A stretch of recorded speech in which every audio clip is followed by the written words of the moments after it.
Today's video is sponsored by Abyss Horizon. I watch a lot of anime, and although I love talking about popular shonen, I think it would be fun to share and recommend some of the best anime I've watched over the last few months. Let's take a trip back to the end of last year. Fall 2019 had, in my opinion, 3 anime worth watching. One of which was the hilarious Cautious Hero. The hero is overpowered but overly cautious. Yes, that is the full name, and if you're a seasonal anime watcher, I'm sure you could tell this anime was based off of a light novel, and is in fact an isekai.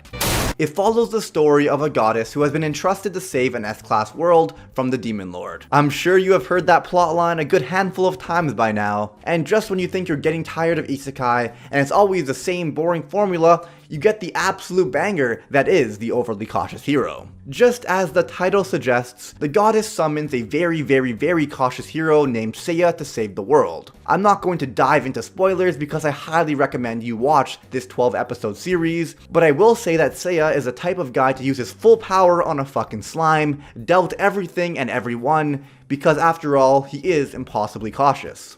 Seiya very quickly became one of my favorite characters in all of anime, which is not a statement you should take lightly, and the rest of the cast did a great job enhancing the comedy surrounding his character. As the series progresses, you learn more about the goddess and Seiya and why they are the way they are, and I'll just leave it at that. I don't want this to be a typical fall 2019 seasonal video, so let's bounce around my timeline a little bit. The next anime is something I stumbled upon on Netflix. However, before we continue, today's video is sponsored by Abyss Horizon, which is a 3D anime online game with cute anime girls. It's a strategic naval warfare game where you get to act as the commander, create a fleet including battleships, cruisers, aircraft carriers, and more, because the sea needs your protection from the Abyss monsters. In Abyss Horizon, there are so many modes you can play and switch between, including Fleet Suffering War, Top Speed Challenge, Devil Bells Boss Challenge, Huge Boss Chasing, Huge Boss Annihilation, Exercise Mode, Resting Mode, and more. Honestly, there is just so much fun content to play for this free game, and there are more than 30 awesome voice actors voicing them anime waifus at your command. I'm sure you're not surprised, but they had me at anime girls. The game is free and available on both iOS and Android. I had a fun time playing this game over the last few days. Not only would you be getting a fun, free game, but you would also be supporting your boy and my channel in the process, so I really do appreciate it. The links to download this game on either iOS or Android are down in the description below. But without any more delay, let's jump back into the video and into Kangin Ashram.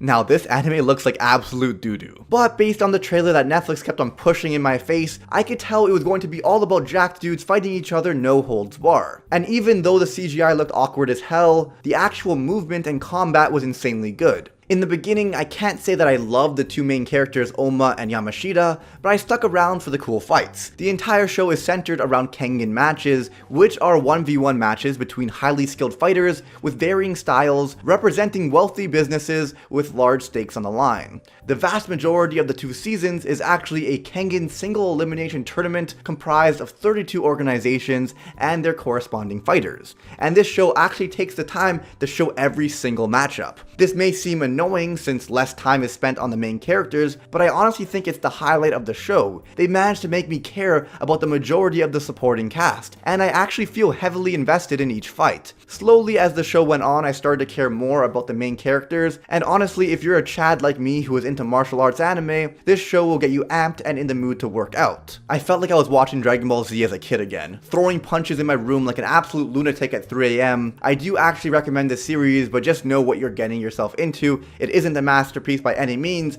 and definitely isn't for everyone.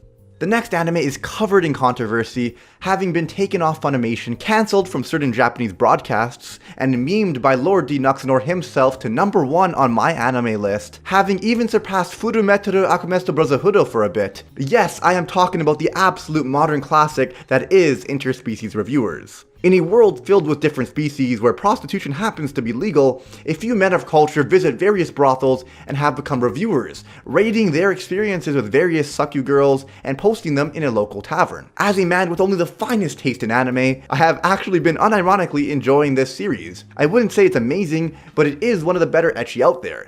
take the word ecchi with a grain of salt, it is borderline hentai, which is why it was removed by Funimation and a few broadcasts in Japan were actually cancelled as well. In regards to Funimation, I think it's idiotic. Just slap an 18+ rating on it and move on with your day. Every form of medium has controversial shit in it. Video games, movies, TV series all have murder, rape, people who think Rem is a good waifu, terrible shit. Having bad stuff in works of fiction doesn't mean you align or agree with those things. Storytelling doesn't need to be all sunshine and rainbows and shouldn't be limited or restricted. But when explicit content is shown, obviously depending on the extent, it should have age restrictions and content warnings. That's it. No need to take it down. In regards to Nux's flex on Zawar though, I have mixed feelings. Did I give it a 10 out of 10 on Mal? Yes. Was it an epic troll? Yes. Do I give a shit about Mal? No. But I would feel bad for anime newcomers who saw how highly rated it was and jumped into the series without doing research. Let's just say this anime is for more cultured and experienced weebs. It was fun while it lasted, but luckily its rank has lowered to the number 9 spot, which is still a freaking huge flex.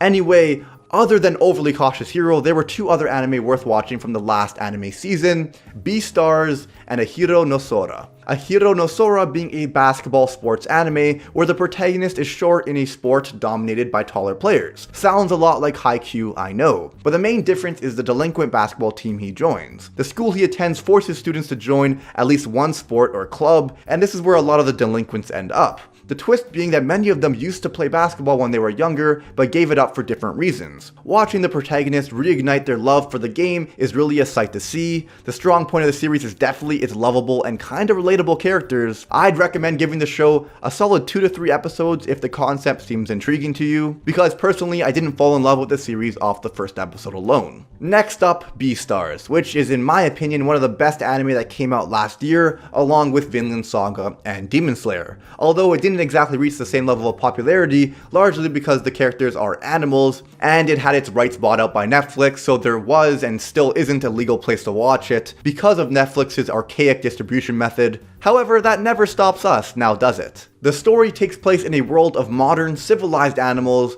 with a cultural divide between carnivores and herbivores. It's an interesting concept being that it's not accepted for carnivores to eat other animals in this civilized society, so they get their protein through vegetables. This results in carnivores often fighting their animalistic instincts and urges, or giving in and eating meat through the black market. But once you get a taste, it's hard to go back. The main character Legosi is a fantastic protagonist. This series is not just a furry anime like some people seem to believe. I'm sure furries would eat this shit up, don't get me wrong, but it's actually a well-written story that I think many of you guys will enjoy. Next up, why don't we jump back to the current anime season? I'm going to be honest, I haven't watched a lot from this season. It seemed like a very below average season in my opinion. I've been meaning to watch Dorohedoro, so maybe that will be a recommendation on my next video depending on how it is. However, I have been watching Bofuri. I don't want to get hurt, so I'll max out my defense. It's a super cute anime about this girl who is new to video games and is convinced by one of her friends to play a VR MMO, and as the title says, she maxes out her defense and becomes extremely OP to the point that they legit changed the mechanics of the game because she was too broken. It's not amazing, but it is super cute and I really like the characters introduced so far. It's also very wholesome and relatable in a way, watching this girl fall in love with video games for the very first time. If you're looking for something to watch on a weekly basis, I'd jump on this anime as it really is a lot of fun. In regards to manga, I've only really been reading One Piece, which at this point I really don't need to talk about its greatness. I did read the Death Note one-shot that came out recently. I love the idea of dropping the Death Note into the modern world. I thought the way the new protagonist Minoru decided to use the Death Note was different and interesting. I love the callbacks and references to Kira, aka Light Yagami, from the original series, but honestly, I thought the ending was kinda trash. It felt like an ass pull that made everything I read prior irrelevant.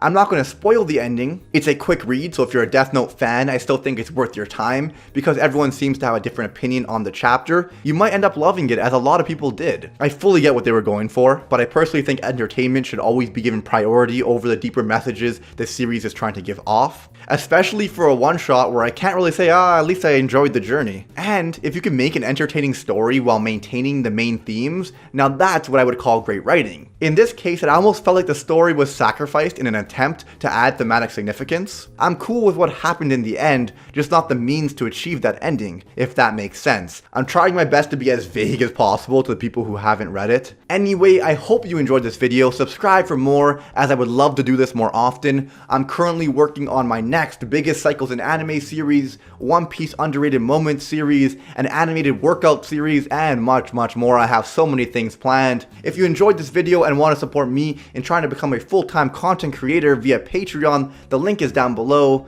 On that note, I want to give a huge thank you to my $1 tier, The Anime Dude, Beck, Elf Queen Mab, Naze Mazer, Sebastian, I Cry During Sex, RTL Faith, Igloo 4, Todoroki is a better character than Nijima. That is false, my man. Brandon W, Too Spooky. I want to give a thank you to my $2 tier, Siren and Raphael. A thank you to my $5 tier, Mick Manga, Nothing But a Fan, King Osloth, Maggie, Joel Godinez, Michelle Moria, and a thank you to my $10 tier, which at this point, you not only get a shout out, but you can also join me in my Jackbox party games over on Twitch, link down below. Thank you to Chuya Nakahara, John Bruno, Cricket XP, Alpha Dio, Jay Kasumi, Shelly, Kalista, Kaiser, Terra Shift, Gamer, and Ginkgo Taku.